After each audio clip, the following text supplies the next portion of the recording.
Welcome to the review of King's Quest I.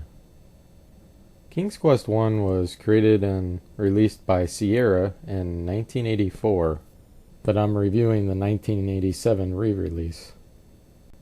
It is an adventure game which was created using a game engine developed by Sierra. This game engine was actually used in a whole slew of games created after this one by Sierra. As you can see, you start off as this character whose name is Sir Graham, and basically you're going to be walking around exploring this land. One thing that makes this game so much different than many others, especially way ahead of its time, is the text engine. You type commands in order to instruct the character what to do.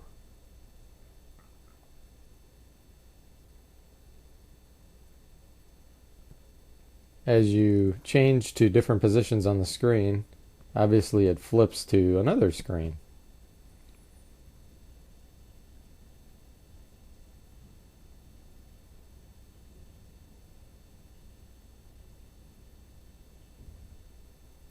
Sometimes the text engine can be a little frustrating. Like here we try to kneel and it says you can't do that, at least not now. Okay, well why not? How about look at this tapestry? I don't understand tapestry. Okay, what about king? Okay, you understand king. So you spend a lot of time being frustrated because the engine has limitations. Here we just talk to the king and it displays text to us that we can read. This 1987 re-release version uses Ega Graphics, which are 16 colors. The original release was CGA, which only utilized 4 colors, although they did use a technique called dithering, which helped to make it appear as though there were more than 4 colors. It's basically an illusion to the eye.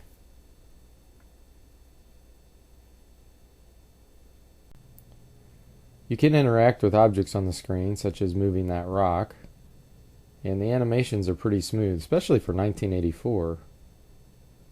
You can perform all kinds of actions like taking objects, swimming, climbing, etc.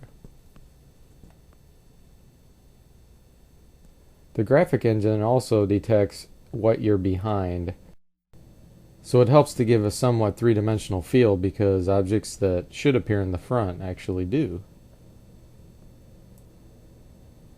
You can also make your character duck and stand, perform some other simple animations. One of the most important features of this game is the save game. They generously give you 12 slots to save games, and it asks you to describe your game, which is a very handy feature. Of course, you can simply restore a game, and it'll put you right back where you were. As I mentioned earlier, you can get frustrated with some of the commands. Okay, we're trying to look in this hole and it says you can't do that, at least not now. Doesn't understand crawl.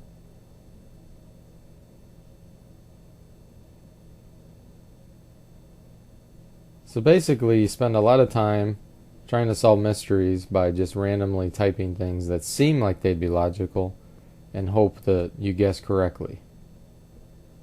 Maybe if we look in this stump, it'll be different. Aha, we find a pouch.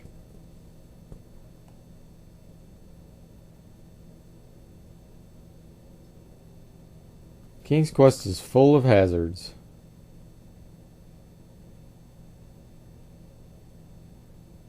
And you'll find yourself dying many times.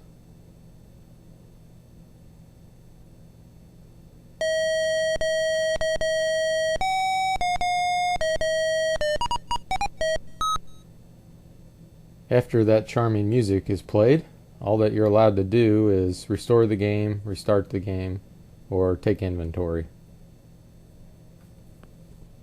Sometimes the deaths are pretty funny.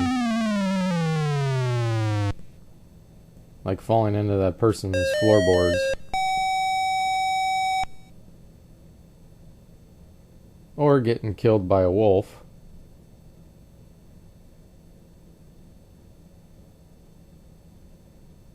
with this animation.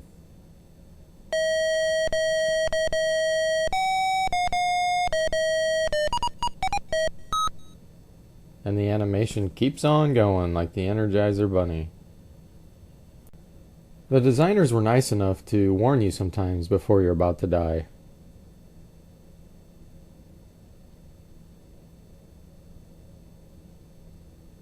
Let's hurry up and get this letter. Oh, doesn't understand letter. What about desk? No? Can I get the letter? No, doesn't understand letter. Note. Oh, okay, there we go, the note. Maybe I can hide under the bed. Doesn't understand hide. Oh, shoot. Well, I wasted a lot of time there. Let's see if I can get out of here before this witch comes back.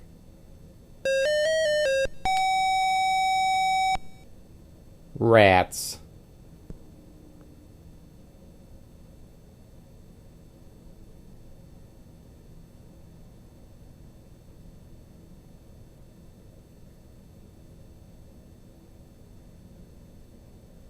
Oh, I can still move around. Maybe I can get out of here.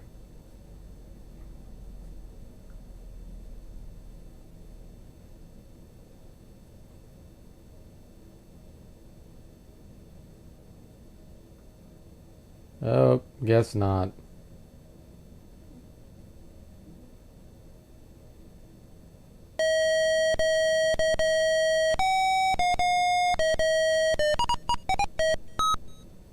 Okay, that music's getting quite taunting. Sometimes you just walk onto a screen and you're pretty much dead and there's nothing you can do about it. Good thing they have a save game feature.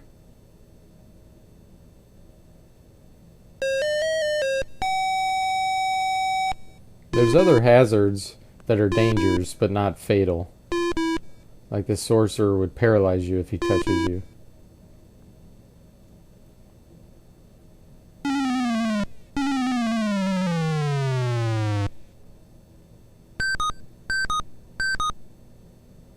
The game designers were nice enough to give you hints sometimes. Here I want to get some clover. You don't really want any 3-leaf clovers. Oh, okay. What about 4-leaf? How about I bury these beans here? That's a good idea, but don't do it here. You'll run across different characters that are hazards, but as long as you treat them properly, you will survive. The troll demands some treasure. Okay. Let's see. Let's try giving him a dagger. Can't do that. What about a pouch that I found? No. How about we open the pouch and see what's in it? Wow, diamonds. Well, I don't think the troll will pass that up. Great. Hey, wait a minute. My score just dropped. Incidentally, that's how you can tell your progress in the game. Here our score goes from 9 to 14, so I did something right. There's also different types of actions such as climbing, which sometimes will actually change the animation of the character. That's pretty cool for a 1984 game. Throughout the game, you'll have to manipulate items in your inventory, such as opening this walnut to discover pure gold. The good news is they show you what's in your inventory, because you'll forget after a while. They also have some morals they try to enforce on you. It would be a shame to pick the lovely wildflowers, or stopping you from stealing this guy's prized possession. King's Quest I is full of charm. It is a fun-filled adventure game. The technology used is way ahead of its time. For a 1984 game, there was nothing compared to this. And it was actually quite stable, too. The graphics squeezed out as many colors as it could, based on whether it's the CGA or the EGA version. The biggest advancement in technology, though, was the text engine. It did handle a wide variety of commands, even though sometimes it was a little frustrating. Really made it feel like you were in command and you were involved in the role-playing game. I hope you enjoyed the review of this gem of a game. See you next time.